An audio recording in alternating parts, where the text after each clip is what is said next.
The sun was rising over the flatlands of Iowa when Frank McGray stepped onto his porch and watched light spill across the fields. He no longer wore uniform. His hand hadn't held a rifle in decades, but even after 40 years, he still woke at the same time. 5:30 sharp.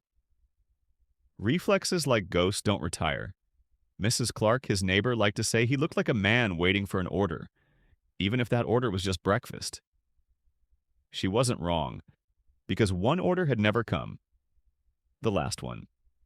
The one that should have explained why his squad hadn't made it home together.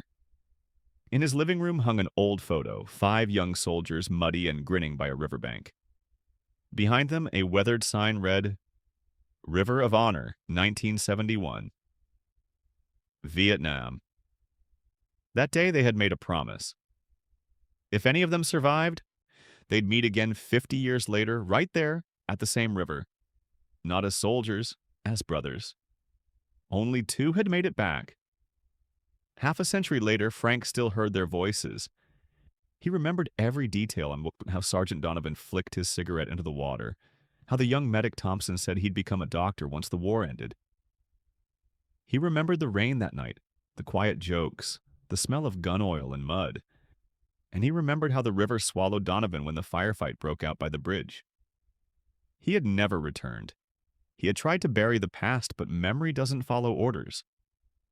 Until this spring, when something shifted. A letter arrived, no return address, no signature. Inside, one sentence written in blunt pencil. Time to keep the promise. The River of Honor is waiting. Frank sat for a long while, staring at it. His heart beat faster than it had in 20 years. He didn't know who could have sent it. Thompson was long dead, the others missing. But the paper smelled faintly of smoke, like it had traveled a long way. The next morning, he packed his old rucksack, a flask, a folding knife, a worn map, a dog tag, a photograph of 5 boys who once thought they were immortal. He left a note on the fridge. Went to check on an old promise. If I don't come back, that means it's kept. The road was long. Iowa blurred into Missouri, then farther south toward the rivers and the trees that still hummed with summer. Old songs from the field drifted in and out of his mind. Laughter by the fire, bad harmonies, whiskey stolen from supply crates. He heard Donovan's voice most clearly. Brotherhood isn't fighting together. It's showing up when nobody else can. 2 days later, he found the bridge. The paint had peeled, the metal rusted, but the bones of it still stood strong. The river moved beneath it, patient and quiet, like an old friend who never forgot. Frank took off his cap, touched the railing, and whispered, I made it, boys. No wind, no sound, just water flashing briefly as if something down there smiled. He unfolded his chair by the bank, poured a little whiskey into the flask cap, and raised it. To those who didn't come home, and those who still haven't stopped walking. And then, footsteps. At first he thought it was a hunter, maybe some local out for an early jog. But when he turned, the man coming down the path wore a dark jacket, silver hair, and the kind of face time couldn't erase, only carve deeper. Thompson. Frank froze. You're supposed to be dead? Thompson grinned. Yeah, I got that a lot. Guess I'm late to the reunion. They stood there, silent, 2 ghosts remembering how to breathe. Then Thompson reached into his pocket and pulled out a matching dog tag. You thought I'd forget? Frank clasped his friend's hand. No words could hold the weight of that moment. They sat by the river until evening, listening to its endless murmur. When the sun bled out behind the tree line, Thompson said, There's something you need to see. Tomorrow. The air the next morning was heavy, the kind that warned of rain before it fell. Frank woke before dawn as he always did. He poured himself coffee from the old thermos, watching steam curl up into the mist. Across the fire, Thompson was awake too, writing something in his small leather notebook. You still keeping your notes, Doc? Frank asked, half smiling. Old habits die harder than we do, Thompson replied, snapping it shut. Writing keeps the ghosts quiet. He hesitated, eyes tracing the worn edge of the notebook. There's something I didn't tell you yesterday. Frank looked up. Thompson's voice had changed, softer, slower, like he was afraid the truth might evaporate in the fog. That day at the bridge, he began, we weren't just holding the line. There was another order, classified. What kind of order? We were bait, said Thompson flatly. A diversion so the convoy could pull civilians out from the valley. When the blast hit and comms went dead, command listed us as KIA. Cheaper that way. Frank clenched his fists. His knuckles went white. You're saying they knew? They always know, Thompson sighed. But before it all went black, Donovan sent one last coded transmission. River of Honor. That wasn't just a call sign, it was the name of the fallback site. He hid something before he went under. Frank looked at the ground, the dirt that had swallowed half his youth. What did he hide? A metal case, Thompson said, glancing toward the bridge. Right here, under our boots. They found it by the riverbank, an old stone half covered with moss. Thompson dropped to his knees, brushed it clean, and started digging with the steady patience of a medic. After a few minutes, the tip of his shovel hit metal. The sound was hollow, alive. They pulled out a small, rusted box, its hinges corroded but intact. When Frank pried it open, the smell of wet iron filled the air. Inside lay a folded map, a note, and a medallion stamped with their unit insignia. Frank stared. Donovan? Yeah, said Thompson, still watching over the bridge. The note was barely legible, ink faded, corners crumbling. But one line stood clear. The fallen have a home. Come and see. That evening, they made a plan. They would follow the red marks on the map, points scattered along the river's edge. It made no sense to chase ghosts, and yet neither man questioned it. Veterans don't chase logic. They follow duty. The first point lay just a mile downstream. There, beneath an oak tree, they found a small wooden plank wedged into the soil. Carved into it with the precision of a soldier's knife was a name. D. Donovan, 1971. Someone had buried him with respect. Frank crouched, running a trembling hand across the letters. Sorry I'm late, brother, he whispered. Thompson removed his cap, eyes glistening. He'd probably tell you to quit making it sound like a funeral, then ask if you brought beer. Frank chuckled, a sound he hadn't made in years, though his throat burned when he did. The second point was harder to reach. They crossed mud and tall grass until they came to a small hollow, where a helmet lay half buried beside a rusted rifle barrel. Frank brushed the dirt off the steel. The dog tag attached to it read, PVT Jacobs. Frank closed his eyes. He wanted to open an auto shop back home, he said quietly. Said engines made more sense than people. Guess he wasn't wrong, Thompson replied. We're all machines, just trying to keep the oil from leaking out. They both smiled, but their laughter was thin. The final mark was farthest downriver, an old shack on a hill that had nearly caved in. Inside, under a torn tarp, they found a small crate. Inside that, dozens of letters bundled with a string. Each envelope stained by time, but the ink still breathing. Frank opened one and began to read aloud. If anyone finds this, tell my sister I saw the sunrise over the river. It was beautiful. Don't mourn for us. We knew what we stood for. Podmont Donovan. Frank lowered the page. For the first time, the silence didn't feel heavy. It felt sacred. All these years, he murmured. I thought they'd betrayed us. No, said Thompson, shaking his head. They just left us the final mission. To finish the story. That night they lit a fire beside the river. The glow painted their faces in orange and gold.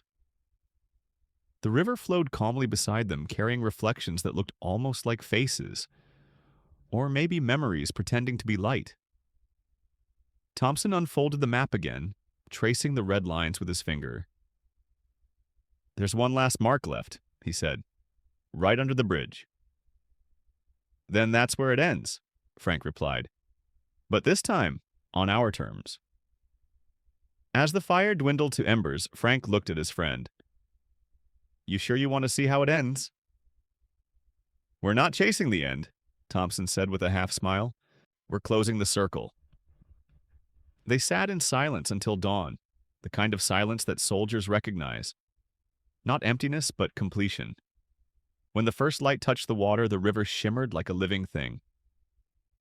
Somewhere in its gentle whisper, Frank thought he heard Donovan's voice again. "You made it back, boys." Night fell like a heavy coat, thick, quiet, and full of memories. The mist crept over the banks, swallowing the old bridge piece by piece until it looked like it was floating in midair. Frank couldn't sleep. Thompson had drifted off by the fire, but Frank sat awake staring at the dark outline of the bridge through the smoke. Every creak in the woods sounded like a footstep, every gust of wind, like a whisper from the other side. And then, faintly beneath the hum of the river, he heard it. A radio tone. 3 short bursts, 1 long. An old field signal, the one that once meant, "Wake up, it's time to move." Only now it sounded different, like someone calling him home. He grabbed his flashlight and stepped toward the bridge. The boards groaned under his boots, damp with dew. The river shimmered below, silver under the thin moonlight. The smell hit him first. Smoke. Not campfire smoke. Something older, harsher. Gunpowder mixed with the jungle mud. "Frank!" The voice froze him where he stood. Soft, deep, unmistakable. "Donovan." He turned slowly, sweeping the light across the fog. There, a figure stood at the far end of the bridge. Young, shoulders squared, helmet slightly tilted like in the photo. The scar on the cheek, the same crooked grin. "You're late, Sergeant," the figure said. Frank's throat tightened. "Donovan?" The soldier didn't answer. He just looked toward the river, then back at Frank, and raised his hand in salute. For a heartbeat, the air felt thick, electric. And then, just as quickly, the figure faded into mist. When Frank stumbled back to camp, Thompson was awake, eyes wide. "You saw him too?" "I did." "Then it's not just memory," Thompson said quietly.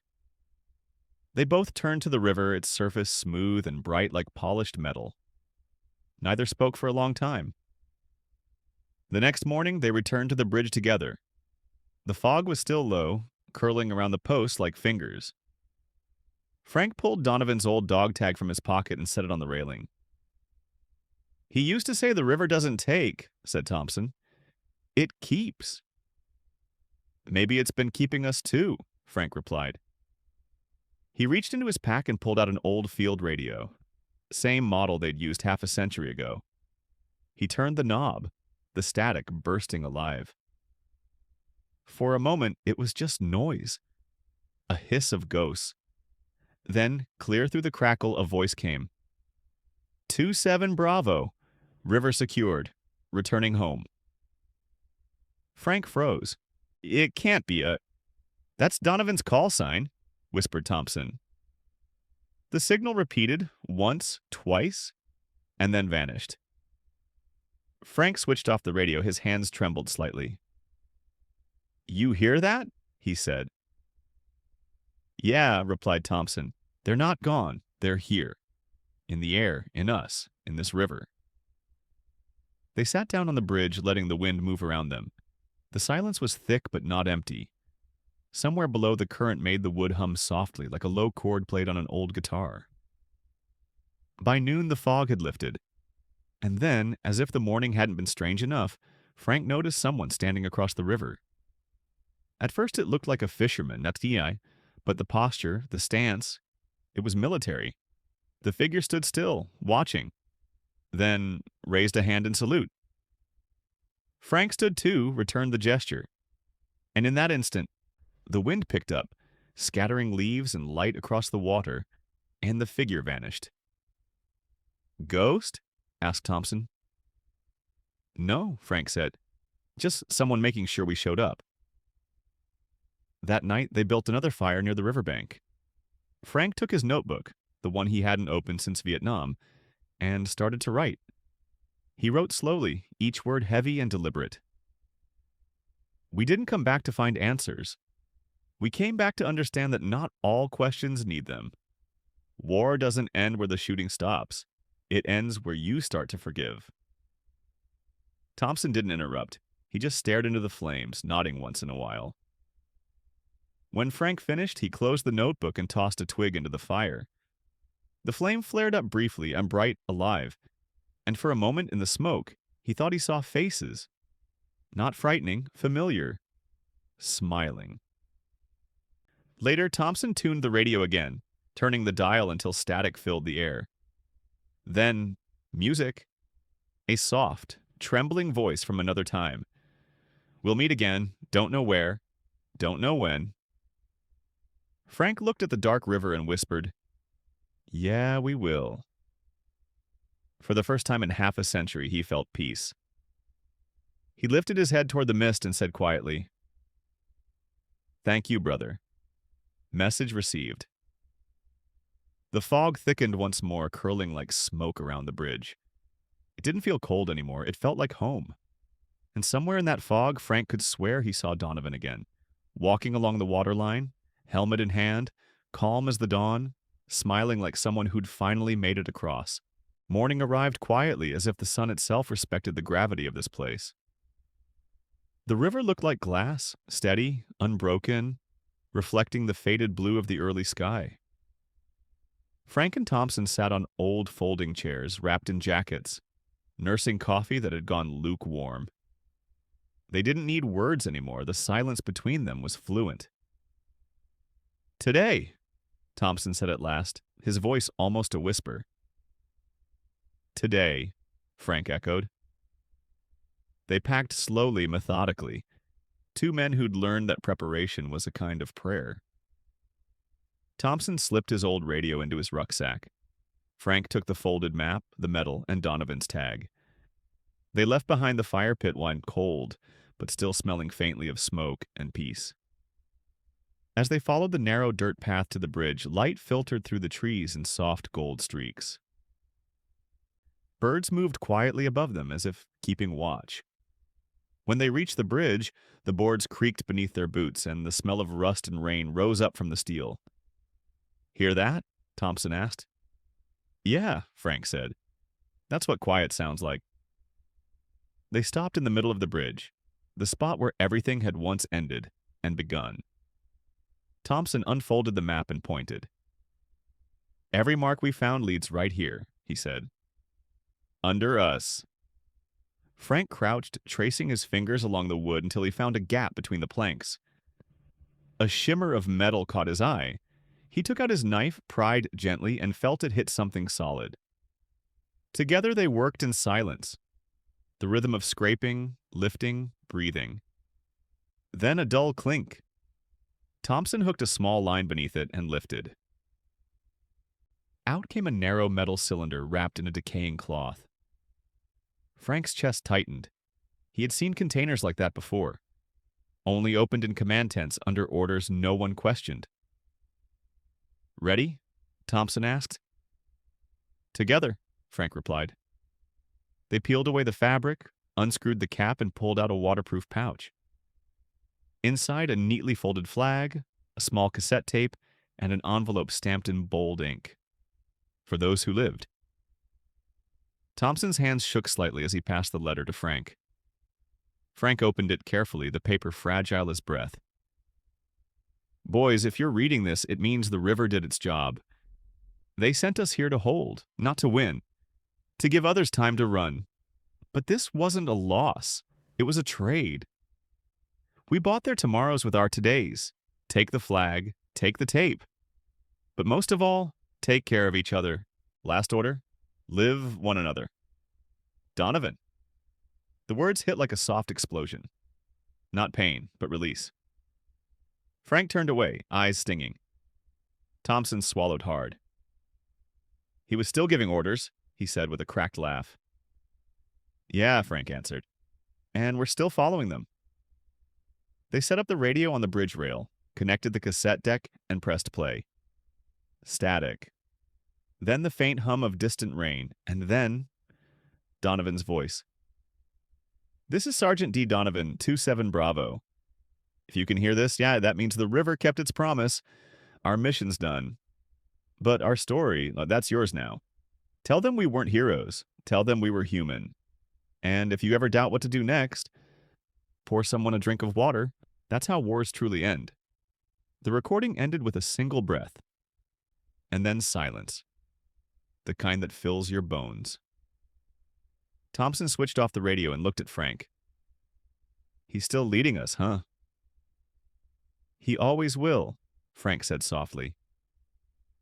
They carried the flag to the nearest town, a small, quiet place with a single diner, a few brick buildings, and a hall with a weathered sign, Veterans Post 187. Inside, the air smelled of polish, paper, and old victories. Behind the counter sat a woman with short gray hair and calm eyes. Her nameplate read, Anne Donovan. Donovan, Frank murmured. My father served, she said, smiling faintly. Vietnam. Never came home. Frank exchanged a look with Thompson, the kind of look that carries 50 years of unsaid truth. They unpacked the cylinder, the flag, the note, the cassette. Anne's hands trembled as she read.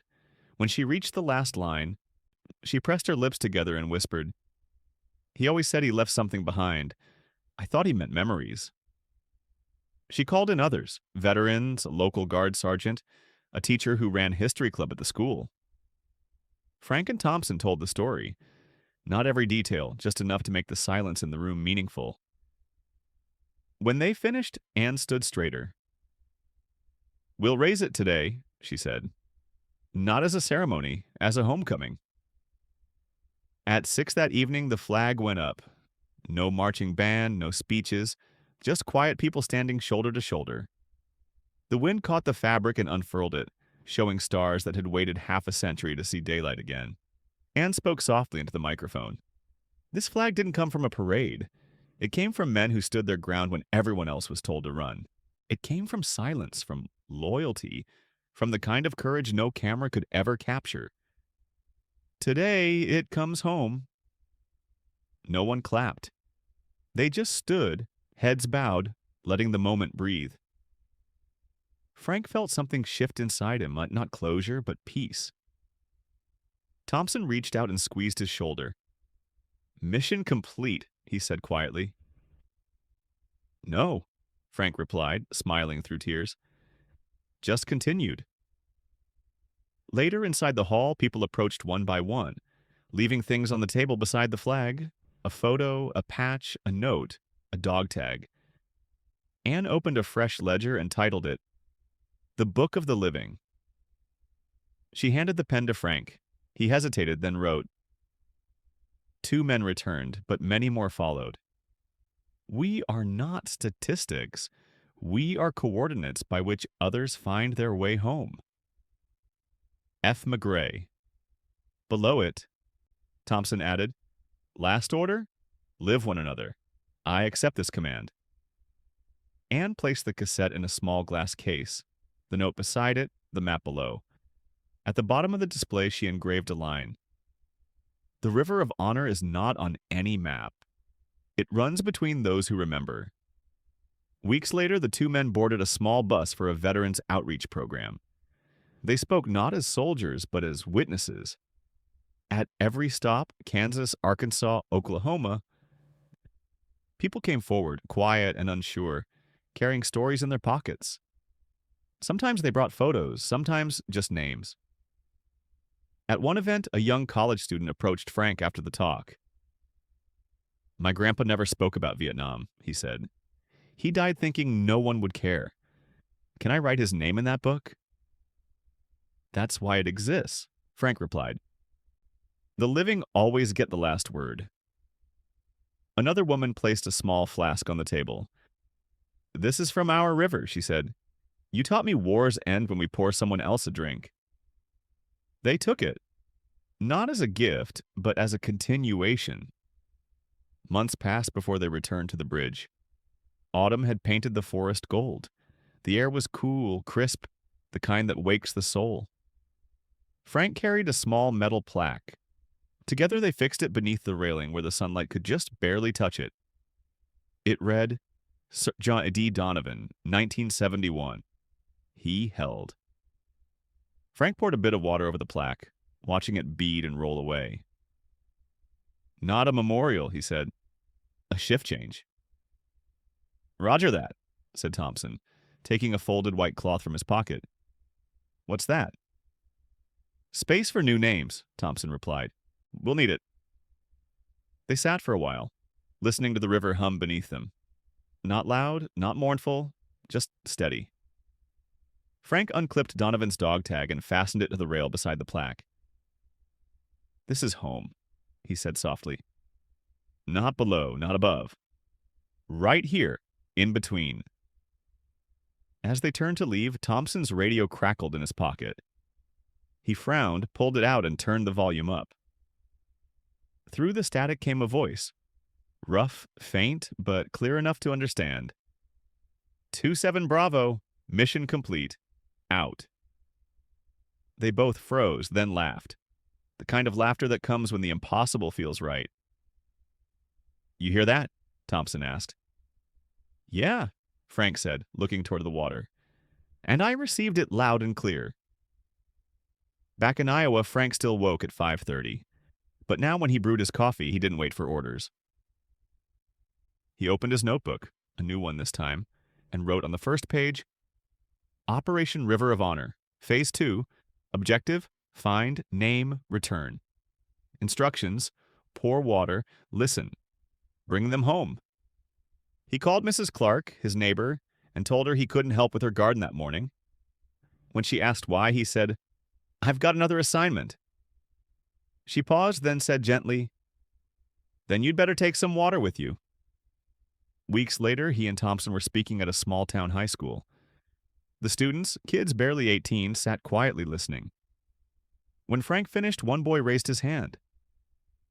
Sir, what does live one another really mean? Frank looked at Thompson. Thompson nodded. It means we stop arguing over who was right, Frank said, and we start counting who we can pull back to shore. Not with speeches, with hands. The boy lowered his head, thinking, then looked up again. Then I want to join the Veterans Club. My granddad never told me what he saw. Maybe I can help someone else talk about it. Frank smiled. Welcome to the unit, son. That night, Frank dreamed of the bridge again. But it wasn't dark anymore. The planks were dry, the air warm. 5 men stood there, young and laughing, passing a flask, trading stories. Donovan waved, his smile easy, his voice steady. Took you long enough, Mac. Frank laughed, and the sound felt lighter than air. When he woke, morning light filled his kitchen. He picked up his pen and wrote the final line of his journal. The bridge isn't about what we crossed. It's about who waited for us on the other side. The River of Honor doesn't flow on maps. It flows between those who show up when called. He closed the notebook, stepped outside, and looked at the horizon. The air was cool, the sky clear, and for once he didn't feel alone. Mission acknowledged, he said softly. Carrying on peaceful ground. And somewhere far away, maybe in the wind, maybe in memory, a single radio click answered back. Then silence. The kind that holds everything. The kind that means home.